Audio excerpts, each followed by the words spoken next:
Good morning, Nigeria. Good morning, Lagos. Welcome to another beautiful day to enjoy the showers of blessings. I know a lot of persons would not agree with me as I say showers of blessings, because there were a lot of disruptions caused yesterday as a result of the heavy downpour. We all are aware of that. Persons on the island, as far as Lekki, as far as even Ikoyi, and those of us on the mainland, Oshodi, Alakbere, these areas were really marred by flood due to the heavy downpour. I mean, for close to 10 hours it was raining showers of blessings, and a lot of Nigerians did not like the blessings because it brought out a lot of trash, a lot of dirt, a lot of things from the gutters, from the drainages that are meant to be clean, that's supposed to absorb this water and take it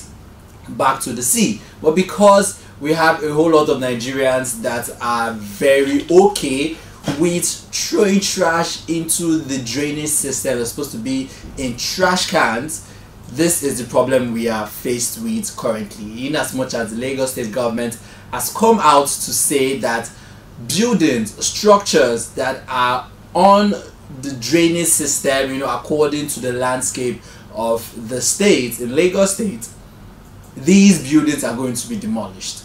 And if your building is part of this ones, we are very sorry, but we are not sorry, because that building is one of the reasons why lawmakers saying it is one of the things that is making governance very, very expensive in the country. And if you take a look at what Dogara said, he said his take-home salary in a month was about 400,000 naira when he was the Speaker of the House of Representatives, and his monthly allowance take home was 25 million naira. In as much as a lot of eyebrows were raised as to 25 million naira that he said he spent in 3 days.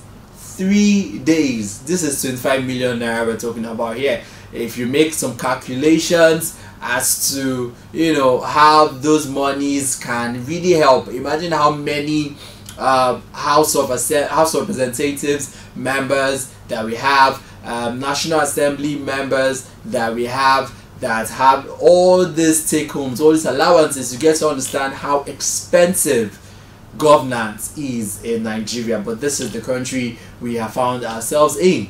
Once again, welcome to the show. This is where we look at stories that got to the national dailies. We have a lot of papers we are going to look at. We have a lot of stories we are going to look at, and I'm sure you are ready to look at those stories with me. If you're watching us on channel 614 Moplex TV decoder, you're welcome to the program. If you're joining us live on social media, Facebook and YouTube at Cactv, welcome to the program. We'll jump off for a quick break. When we'll come back, we'll go straight into the national dailies this morning. Stay with us.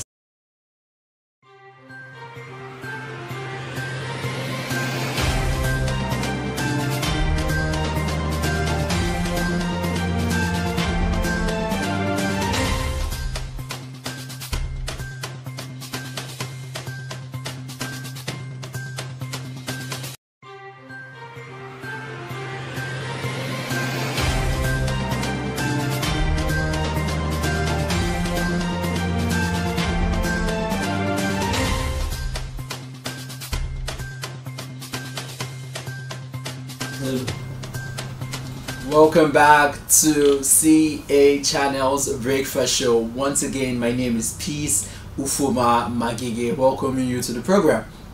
Lagos residents, you already know how it is in the state when there is heavy downpour. This is something that we have been experiencing for a while, and you do understand that Lagos State is a state that is surrounded by water.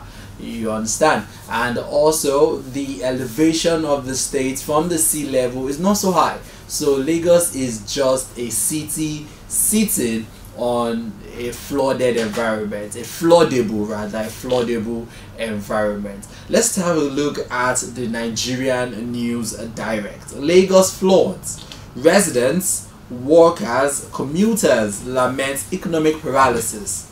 Right, as it says, Lagos state government calls for calm, promises swift response. Trash in flawed water. Lagos government identifies, takes action against corporates. Area boys arrested for extorting 100 naira pedestrians at makeshift bridge. We understand how not just Lagosians but Nigerians at large love to take advantage of situation. And one thing I love about Nigerians is where some people see problems, some other persons see opportunities. In as much as those opportunities we took them to take advantage of people, which is not a good thing, but we thank God that these cases have been apprehended and the Lagos state government is doing justice to structures that are being built on where drainage systems are meant to be.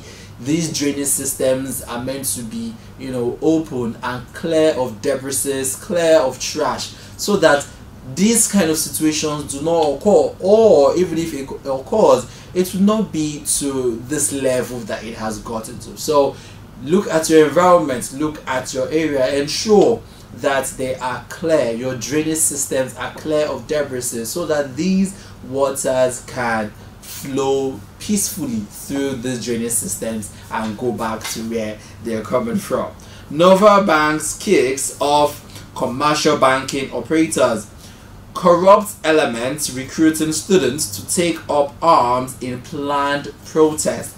EFCC alleges recently there have been calls for protest against the EFCC's unwarranted, according to what people have been saying, yes, allegedly unwarranted harassment and break-ins of hotels, raidings of hotels, of compounds, of apartments, picking out people. We saw how 117 persons were arraigned and labeled alleged suspects of internet fraud, despite the fact that there was someone there that wasn't supposed to be there. If you saw that picture, I understand that you know what I'm talking about. But a lot of persons have come out to say, look, the EFCC is going beyond its boundaries. Aside from that, in as much as they are charged with the economic and financial crimes, as the Economic and Financial Crimes Commission, they are charged to ensure that financial crimes are tamed in the nation. We feel who they are, the people they are supposed to go after, the people that they are supposed to, bring the might of the law on, they do not do that. But innocent people on the streets, we've heard of different cases. We saw how the EFCC has come out to discipline 2 officers that brutalized a worker, a female staff of a hotel, in the name of raids. We really hope that this comes out peacefully at the end of the day. The protesters have come out and said that it is going to be a peaceful protest. They just want to protest for human rights, respect of human rights, fundamental human rights as citizens of the nation. The EFCC has come out to say that these protests should not hold at any of their offices across the nation. We'll see how this unfolds in the coming days. The Lagos State Employment Trust Fund creates 2,200. The Lagos State Employment Trust Fund creates 221,172 jobs in 8 years as Sanwo-Olu calls for collaboration to tackle unemployment. Dapo Abiodun, the governor of Ogun State, secures federal government partnership for rehabilitation of 14 roads. Wonderful one coming out from the Ogun State governor there. We take a look now at the Daily Independent newspaper. Senate probes importation of poisonous diesel, says heads we roll. Recall that recently the Dangote groups came out, the Dangote refinery rather came out to complain of sabotage in that sector, the oil and gas sector. And aside from that, they also raised an alarm of bad fuel that are being imported into the nation, bad diesel that are being imported into the nation. The NNPCL came out to debunk that, but here we are having the Senate saying that they are going to probe importation of poisonous diesel. We would see how all of that will go on, and we'll give you the update. Southeast senators meet Attorney General of the Federation, asked Tinubu to free Nnamdi Kanu. This Nnamdi Kanu's case has been ongoing for years now. A lot of Nigerians has come out to say, how did the Southwest governors, how did the Southwest chieftains, how did Southwest senators, you know, handle the Sunday Igboho's case? That because Sunday Igboho's case and Nnamdi Kanu's case are not far from each other, but Sunday Igboho did not spend as much time in prison, as much time in custody as Nnamdi Kanu is currently spending. A lot of agitations have been coming out for his release. A lot of judgments has come out from different courts of the Federation, and we do hope that this case comes to a conclusion as soon as possible, because the Southeast is not at rest, and there are a lot of people saying that the Nnamdi Kanu's apprehension is one of the reasons why the Southeast is not at peace. Federal government unveils model to realize planned $1 trillion economy by 2030. The Vice President Kashim Shettima came out to talk about this recently, saying that a lot of models, a lot of plans are going into place. Recall that one of the agendas of this present administration, the Renewed Hope administration, spearheaded by President Bola Ahmed Tinubu, one of its agenda is to ensure that at 2030 Nigeria's economy becomes a $1 trillion economy. Despite many, you know, agitations from people, from citizens, from well-meaning Nigerians saying, yes, $1 trillion economy is a good way, is a good thing to achieve in the next 6 years, that is 2030. At what expense? Because for them to have all of this happen, you have to have an increased internally generated revenue. You have to ensure that your debt to gross domestic product, you know, which currently our debt ratio to gross domestic product has surpassed 50%, which is not too good for the country. We cannot be spending over 50% of our gross domestic product servicing debt.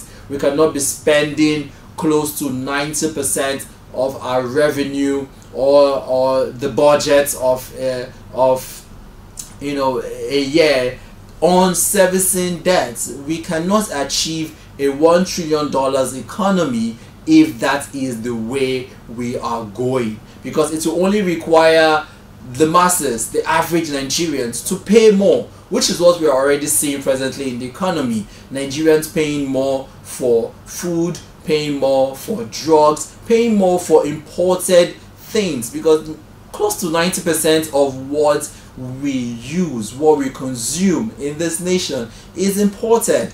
So how are we going to ensure a stable economy and then still be able to achieve a $1 trillion economy as at 2030? We do hope the federal government duly has a good plan that will favor both government coffers and the pockets of the average Nigerian. We move on to page 29 of the Daily Independent newspaper. Benue governor imposes 24-hour curfew on Ukum local governments. About 7% recently were killed as a result of bandit attacks in Benue. Benue is the food basket of the nation. Most of our food items that we consume, most of our agricultural products that we consume in this nation comes from Benue. And Benue is now one of the nations that we have local governments that have been hijacked by bandits. We hear of cases of bandits, these terrorists, demanding or imposing tax on the villagers, imposing tax on the locals, the residents of those local government areas, as to the tune of 20 million naira. How can they afford to pay such an amount of money so that they can go to their own farms and do their own work to be able to ensure that Nigeria has food?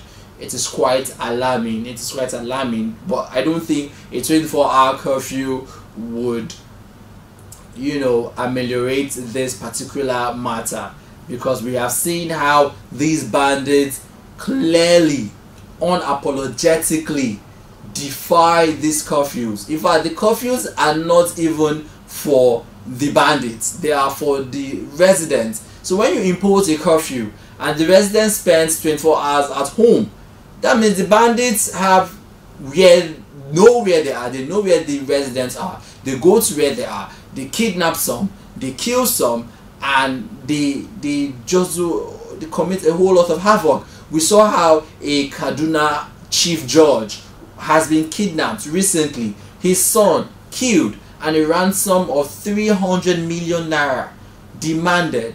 You can see that this particular case of banditry, terrorism, farmers herders clash is going beyond the government. I feel the government is overwhelmed.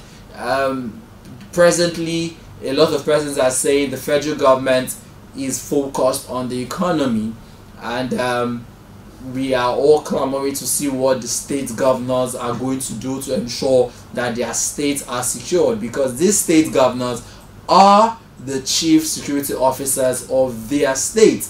But we still have the state governors coming out to say that security apparatus is not in their hands. They cannot give the IG orders, they cannot give their commissioner of police orders, because orders has to come according to section 14 subsection 2 of the Nigerian Constitution 1999 as amended. We do hope that the government takes that to heart and ensure that the lives and properties of Nigerians are well secured. We move on to page 7 of the Daily Independent newspaper.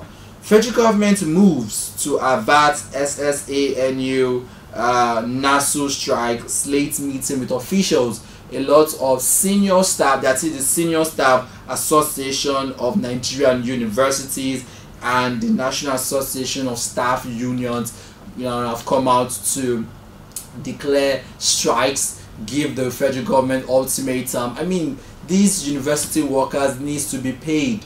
The education system in Nigeria is dilapidating on a daily, and we see more monies being being allocated to the Federal Ministry of Education, yet there are lesser and lesser and lesser, poorer and poorer and poorer education in the country. And like a wise man always say, if you do not educate your people, they will be the ones to turn around and cause problems and havoc for you in your nation.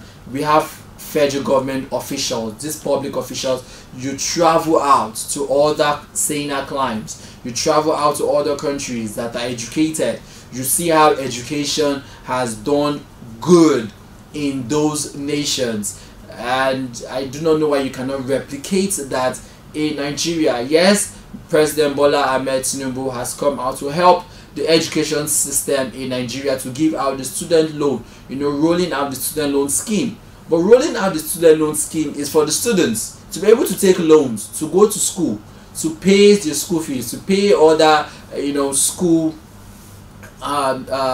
things that they need to pay for. But what about the workers? What about the lecturers? What about the non-academic staffs? What about the unions? How do they cope? Because they are families as well. How do they cope? They need to survive as well. Page 7, still on page 7 of the Daily Independent newspaper, Tinubu advocates collaborative governance at Reps Legislative Open Week. On page 6, Obasanjo denies discussing Nnamdi Kanu's release with Southeast governors. I have spoken on the Nnamdi Kanu's case. Page 6, still on page 6 of the Daily Independent, 2023 general elections. Anger trails APC's non-payment of legal fees to lawyers. So after all that debacle that happened at the Presidential Election Tribunal, the APC lawyers that defended them have not been paid. Legal fees to lawyers have not been paid, and legal representatives have come out to decry this particular matter. Well, it is what it is. Lagos State urges calm after 9 hours of torrential rainfall. Despite protests, discos again hike tariff for Band A customers. You do remember that as at last month, the tariff that was increased was reduced to about 206 naira per kilowatt per hour, but currently it has been increased by 1.8% to 209 naira per kilowatt per hour, despite a lot of Nigerians clamoring for a reduction in the cost of these tariff. I mean, the cost of electricity in Nigeria is a lot. The discos are raking in more money now from Band A customers. Well, the discos have also come out to say that those of Nigerians on Band B, Band C, Band D, and Band E would not receive an increase in tariff. That has been stated since this particular matter, and we do hope that the federal government comes out to do something on this. EFCC warns youths, students against planned protest. And that is all we can take from the front pages of the Daily Independent newspaper. We take a look now at this Nigeria newspaper. Spike Band A electricity to 209.5 naira kilowatt per hour. 9 trillion naira capital project. Senate carpets federal government over poor implementation. Constitute panel to probe NNPC over hazardous products importation. Ministers explains delay in electric CNG vehicles policies. 9 trillion naira capital project, that is on the electric and CNG vehicles that the federal government said they are going to roll out to help cushion the effect of the removal of petrol subsidy, which spiked the transportation rates, the rate of transportation in Nigeria. Still, those CNG buses have not been rolled out through the 36 states of the federation and also the federal capital territory. The Senate is saying, look, this needs to be probed. Aside from that, there have been importation of hazardous petroleum products into the country. It is quite sad that we are seeing a whole lot of this. On this particular matter, recall that the Nigerian Navy, the Nigerian Army, these are people that these are federal governments, entities that have come out to many a time say that over 100 modular illegal, according to them, illegal modular refineries were destroyed. Illegal crude have been burnt, have been wasted, have been thrown away, and a lot of Nigerians are saying, why can't you get this and bring it into the nation?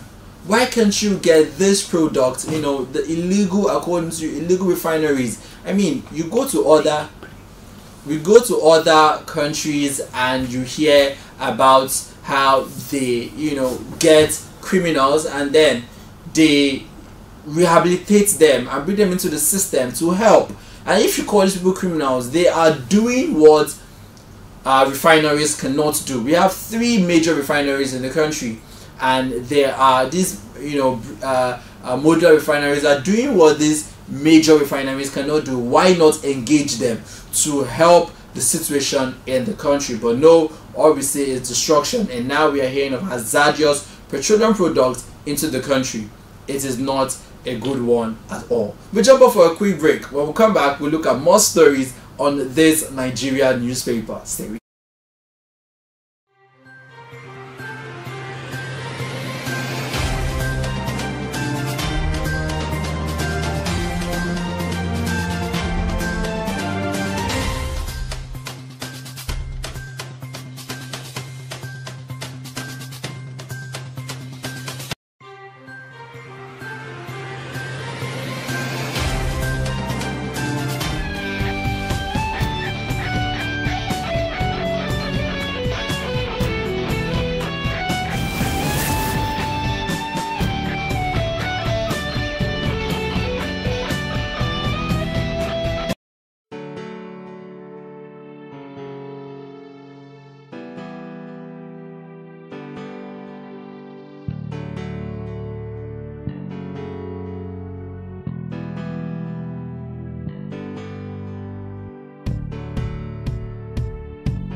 Welcome back to the CA Channel's Breakfast Show.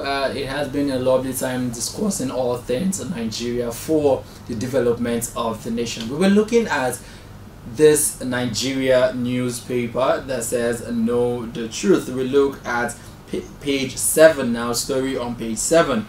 Judiciary needs to function unhindered. CJN. Says CJN. A writer here says injustice anywhere threatens global justice, says Appeal Court President. Still on the front page of this Nigerian newspaper on page 12, group petitions EFCC, ICPC against Air Rufai. Cholera. Cross River rejects inclusion among affected states. And lastly, on the front page of this Nigerian newspaper, federal government unveils initiative to transform Nigeria into $1 trillion economy by 2030. We can't wait to see how the federal government is going to do that. The initiative has been unveiled. The vice president has unveiled the initiative, and we do hope it comes according to plan. Let's take a look now at the Punch newspaper. National Assembly scores federal government low on budget implementation. $1.5 billion oil sector divestment deals completed, says federal government. Customs intercept 1.6 billion naira military wares rifles from Turkey. Labour. Private sector protest as discos hike tariff again. 10-hour rainfall. Businesses grounded. House collapses as flood overtakes Lagos. 7 rescued from collapsed building. Flood-induced traffic disrupts movement in Lagos and Ogun State. I'm still on this matter. This just reminded me the 7% that were rescued yesterday by the Lagos State Emergency Management remanded for allegedly stealing 75 million naira from Lagos firm. Senate probes $4 billion refineries repairs. Hazardous diesel imports. $4 billion refineries repairs. This is not the first time we are hearing that our refineries need to be repaired.